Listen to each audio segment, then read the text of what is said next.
ராதிகா வந்துட்டு வார்த்தைக்கு வார்த்தை என் பொண்ணோட வாழ்க்கை நல்லா இருக்கணும்னு யோசிக்கிறாங்களே தவிர, ஆனால் அவங்க கூட வந்து ட்ரிக்கர் பண்ணி அவங்க லைஃபை கெடுத்துக்கிட்டு இருக்காங்கன்னு நினைக்கிறவங்க வீடியோக்கு லைக் பண்ணி தெரிவிங்க. இனி வரக்கூடிய எபிசோடில் வந்துட்டு கோபி வந்துட்டு கமலா கூட வந்துட்டு சண்டை போட்டுட்டு இருக்காங்க. கமலா வந்துட்டு பார்த்தீங்கன்னா, நீங்கள் என்ன குடிச்சிட்டு வந்துட்டு என்ன அடிக்க வர்றீங்க, உங்கள் அம்மா நான் வந்துட்டு ஒரு கொலகாரி வந்துட்டு இருக்கிறாங்க அப்படின்னு சொன்னதும் கோபி வந்துட்டு செம்ம டென்ஷன் ஆகி, நீங்கள் வந்ததுலேருந்து வாழ்க்கையை வந்துட்டு போயிடுச்சு, நீங்கள் வந்துட்டு இந்த இடத்த விட்டு காலி பண்ணுங்க அப்படின்னு சொன்னதும் அதெல்லாம் போக முடியாது, ஏற்கனவே வந்துட்டு இந்த குழந்தைய கொண்டுட்டாங்க, என் பொண்ணே வந்துட்டு ஏதாச்சும் பண்ண மாட்டேங்கிறது என்ன நிச்சயம் அப்படின்ற மாதிரி கேட்டதுமே வந்துட்டு, என் வார்த்தைக்கு வார்த்தை எங்கள் அம்மா வந்து கொலகாரின்னு சொல்லாதீங்க, நான் கடைக்கு போயிட்டு வருவேன், வந்ததுக்கப்புறமா உங்களை பார்ப்பேன், நீங்கள் இங்கே இருக்கக்கூடாது, இருந்தீங்க அப்படின்னா வந்துட்டு உங்களை கண்டிப்பாக கொலை பண்ணிடுவேன் அப்படின்னு வந்துட்டு சொன்னதும், நம்மளை வந்துட்டு கொலை பண்ணிடுவாராமே அப்படின்னு சொல்லிட்டு நேராக வந்துட்டு மகளிர் போலீஸ் ஸ்டேஷன் போயிட்டு நம்ம கமலா வந்துட்டு கம்ப்ளைண்ட் கொடுத்துட்றாங்க. கம்ப்ளைண்ட் கொடுத்ததுக்கப்புறமா அங்கேருந்து போலீஸ் ஸ்டேஷனில் உள்ள ஆட்கள் எல்லாமே எங்கள் வீட்டுக்கு வந்துடுறாங்க. வெளியில் வந்துட்டு பார்த்தீங்கன்னா ஸ்கிரிப்ட் எல்லாம் ரெடி பண்ணி வந்துட்டு கதையை வந்துட்டு சொல்லலாம்னு போயிட்டு இருக்கிறாங்க.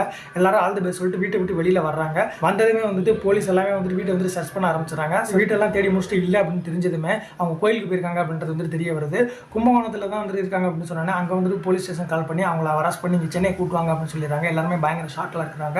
எதுக்காக வந்து அரெஸ்ட் பண்ணுறீங்கன்னு சொல்லுங்கன்னு சொல்லி அழுத்தி எல்லாருமே வந்துட்டு கேட்டதுக்கப்புறமா உங்கள் அம்மா வந்துட்டு ஒரு கொலை பண்ணிட்டாங்க அப்படின்ற மாதிரி வந்துட்டு சொன்னதுமே வந்துட்டு செம்ம சாக்காடுறாங்க எல்லாருமே. ஈஸ்வரி பாட்டி எந்த ஒரு தப்புமே பண்ணாமல் கமலா இப்படி ஒரு விஷயத்த பண்ணியிருக்காங்களே, உங்களோட கருத்துக்கள் எதுவும் மறக்காம காண்பா சொல்லி